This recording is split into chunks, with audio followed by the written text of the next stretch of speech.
নতুন কুড়ি আয়োজিত অনূর্ধ্ব-14 ফুটবল প্রতিযোগিতায় জেলা পর্যায়ে চ্যাম্পিয়ন হওয়ায় খুলনার কয়রা উপজেলার দলকে সংবর্ধনা দেওয়া হয়েছে। শনিবার 27 জুন বিকালে কয়রা মোহামেডান স্পোর্টিং ক্লাবের উদ্যোগে মদিনাবাদ সরকারি মডেল মাধ্যমিক বিদ্যালয় মিলনায়তনে এ সংবর্ধনা অনুষ্ঠানের আয়োজন করা হয়। অনুষ্ঠানে প্রধান অতিথির বক্তৃতা করেন কয়রা উপজেলা নির্বাহীর কর্মকর্তা আব্দুল্লাহ আল বাকি। অনুষ্ঠানের শুরুতে স্বাগত বক্তৃতা করেন স্পোর্টিং ক্লাবের সাধারণ সম্পাদক সাবেক কৃতি ফুটবলার দিদারুল আলম।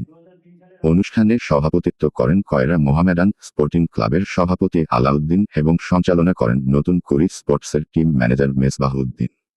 এ সময় অন্যান্যের মধ্যে বক্তব্য দেন কপোতাক্ষ ডিগ্রি কলেজের অবসরপ্রাপ্ত শিক্ষক আব্দুল মালেক, খুলনা জেলা বিএনপির সদস্য এম এ হাসান, কয়রা প্রেসক্লাবের সাধারণ সম্পাদক তরিকুল ইসলাম, নতুন কুড়ি স্পোর্টসের head coach S M Shafiqul Islam, ক্লাবের উপদেষ্টা শিক্ষক শহীদ সরোয়ার, ডেল্টা লাইফের ইনচার্জ আলিউজ্জামান তাইজুল, দলীয় অধিনায়ক রিফাত আজম প্রমুখ। এ সময় অন্যান্যের মধ্যে উপস্থিত ছিলেন কয়রা উপজেলা প্রেসক্লাবের সহসভাপতি আব্দুর রুফ, সাবেক সেনা কর্মকর্তা আনোয়ার, সাবেক ফুটবলার আব্দুল জলিল ঢালি, কামরুল ইসলাম ঢালি, ক্লাবের সিনিয়র সহসভাপতি শফিকুল ইসলাম, যুগ্ম সম্পাদক জাহাঙ্গীর আলম, সাংগঠনিক সম্পাদক আলমগীর হোসেন, দপ্তর সম্পাদক আসাদুল ইসলাম, মহিলা সম্পাদিকা শাহানারা পারভিন প্রমুখ।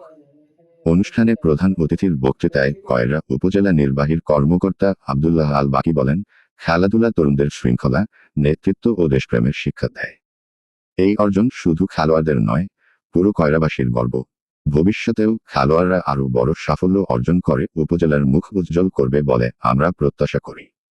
খেলাধুলা মাদক ও অনলাইন জুয়া থেকে বিরত রাখতে গুরুত্বপূর্ণ ভূমিকা রাখে। উপজেলা প্রশাসন ক্রীড়াঙ্গনের উন্নয়নের সবসময় পাশে থাকবে বলেও আশ্বস্ত করেন। অনুষ্ঠানে বিভিন্ন শিক্ষা প্রতিষ্ঠানের শিক্ষক, ক্রীড়া সংগঠক, গণ্যমান্য ব্যক্তিবর্গ, খেলোয়াড়, শিক্ষার্থীরা উপস্থিত ছিলেন।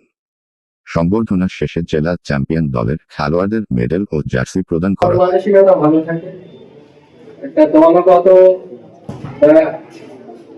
একটা দল পরিচালনা করার জন্য যে সকল গুণাবলী প্রয়োজন সে সকল গুণাবলী তৈরি হয়।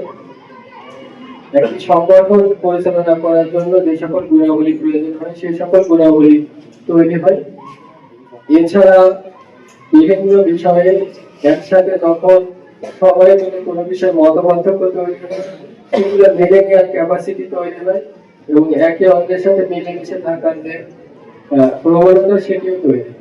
এর পাশাপাশি আমাদের দৈনন্দিন জীবনে নিয়মানুবর্তিতা থেকে শুরু করে আমাদের যে মন মানসিকতা, নৈতিকতা, সামাজিকতা, সকল যে একটি মানুষের সুনাগরিক হিসেবে যে সকল গুণাবলী প্রয়োজন সেই গুণাবলী তৈরিতে এই খেলাধুলা আমাদেরকে শারীরিকভাবে সহযোগিতা